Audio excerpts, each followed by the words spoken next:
Anti-Afro Svengalis. I stated before, and I'm coming on here to state it again, the focus is on Umar. The focus has always remained on Umar.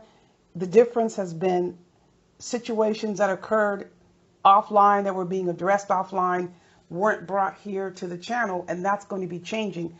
As much as we can possibly bring here, we're going to bring it here. One of the things I'm going to talk to you about is Umar Johnson's status with the abandoned bomb shelter. But before I do that, I wanted to remind you of something else. The last couple of videos, and I made it clear that I was going to be moving on, you still may see remnants of comments under those videos. The same applies. If someone is allowed to come and comment on the message board, then you owe them the same type of respect by not name calling and attacking them. We don't have to agree, but there are issues that were put out there that aren't resolved. Those are going to be resolved in another venue. People are on the defensive, fine. People can be on the defensive, and it has never been an issue ever that I've had with somebody disagreeing with me. The issue has always been people thinking they can resort to threats of violence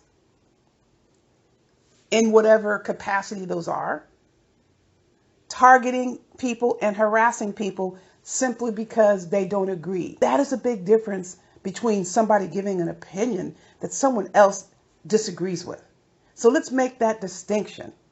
I'm going to be posting another video regarding police contacts. So we're going to have to get those situations squared away, and I have to research certain boundaries. But again, if you see a person that's been allowed to comment on this page, please refrain from engaging in some of the same behaviors that you may have seen these people engage in. And I'm going to be making my comments. I'm not going to be spending a lot of time on it because the pledge is to make sure we are focusing on what needs to be addressed, and that is Umar and him taking advantage of our people, having done so for how many years. Okay, so here's one issue that has been addressed off to the side, and it hasn't necessarily been brought here to the channel. This has to do with the balances that Umar owes. There are significant balances that Umar owes to the city and the county, city of Wilmington and Newcastle County. So the process of someone who hasn't paid these bills, and the bills to the city and the county, such as stormwater charges, vacant property fees, which Umar has never paid since he came to the abandoned bomb shelter, those are calculated right along with the taxes that are owed, and Umar owes upwards of $150,000 total. He's well over $10,000. So that goes into one pot when it comes down to taking action moving forward with collections. This is a situation, the department that we have been dealing with is called Account Services. And here's their number on the screen. Account Services. They have been sending Umar Johnson notices, but here is the issue, the pandemic.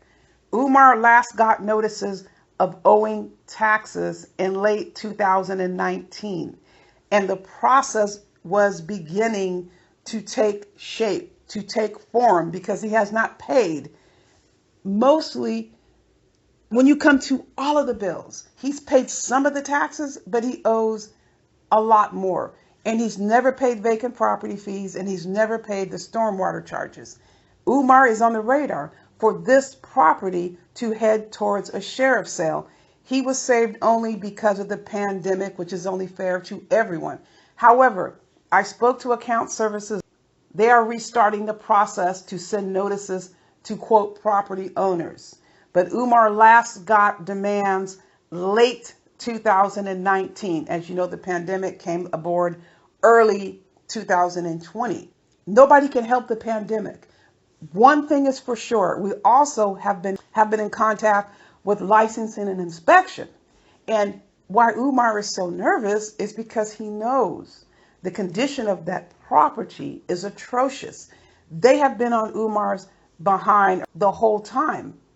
We must also make sure we keep contact with these entities. At one point, inspectors weren't going out as much because of COVID, because of the pandemic. They had to reserve their time and their energy for the places that pose the immediate life-threatening situations, which means people were actually in a building on a regular basis and you had all these hazards. That wouldn't apply to Umar Johnson's situation, although he did have spurts of people coming in and out. They have to focus on the fact that there are people actually working in buildings when you have all these hazardous conditions. Don't get me wrong, it doesn't mean the situation with Umar is going to be ignored, because it is not going to be ignored. We have to make sure the people in the city of Wilmington and in the county of Newcastle are updated on a regular basis. And so that is what I've been doing. That's what other people have been doing who don't even participate in YouTube. So I know you hear some people talking about, well, she says that she was going to take Umar Johnson down. I never said I was taking Umar Johnson down. It's always been a matter of safety. It's always been Umar Johnson's response to people demanding answers, because he is collecting money and has a nonprofit. So this is not about taking someone down. Umar's taking himself down. That's what you do when you engage in fraud. If you're engaging in fraud and people are calling you on it, how are they taking you down?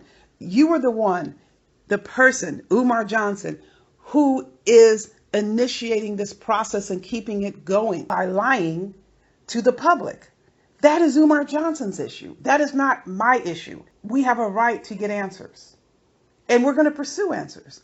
Umar has no intention, we said this many times, no intention of opening up a school. Umar will string this along for as long as he's allowed to string it along. He's not going to, on his own, stop what he's doing. Since that's the case, he's going to need some assistance with that, and that's where we come in.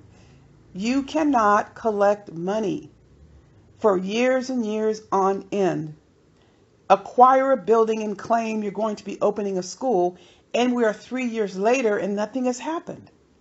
That is prima facie evidence right there that there was never any intention. Never any intention of opening a school when all of these bills remain outstanding. So account services is going to continue with the notices. If Umar doesn't pay the taxes, it's going to proceed to a sheriff's sale. He is on track for that. Umar is collecting money for his own benefit to survive on. He is not collecting money to pay any taxes.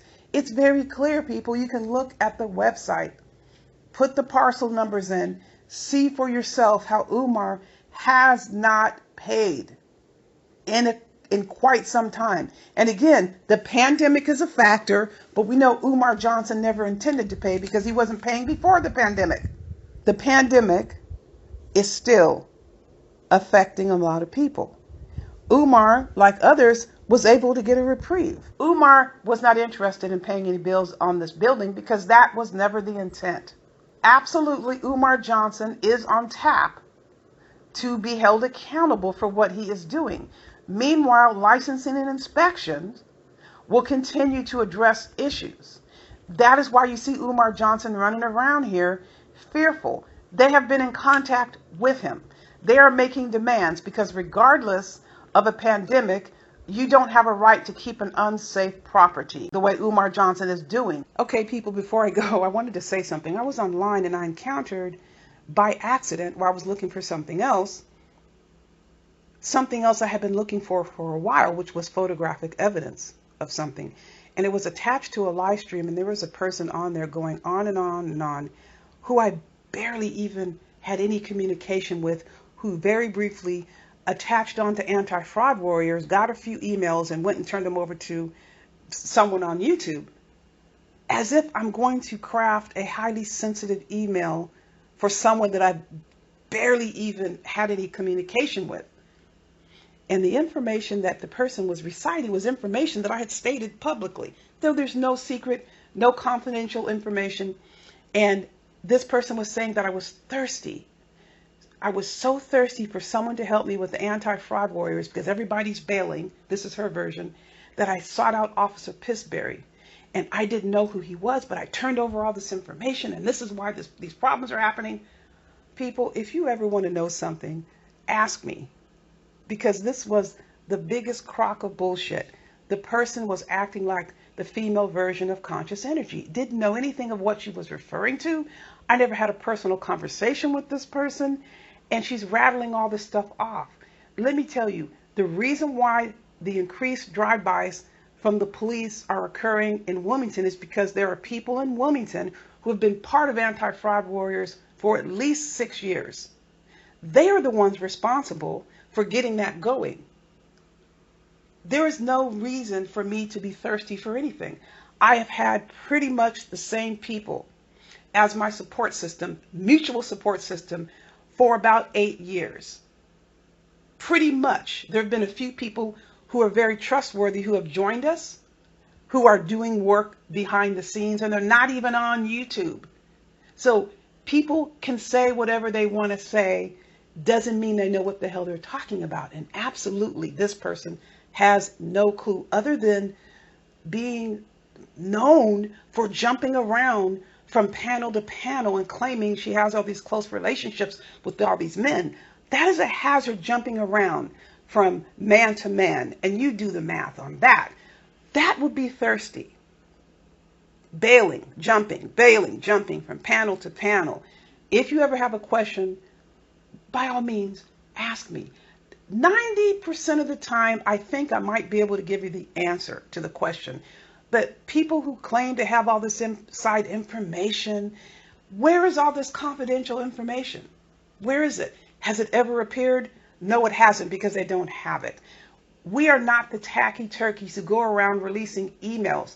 And it's not even about what the email says. It's the fact that the person was so low down and dirty and thirsty and desperate for attention that she would release emails. Anybody who does something like that, currying favor for you just to get something and thinking they have all this information, would qualify as the thirsty one. Anti-fraud warriors are not hurting for any resources or any assistance.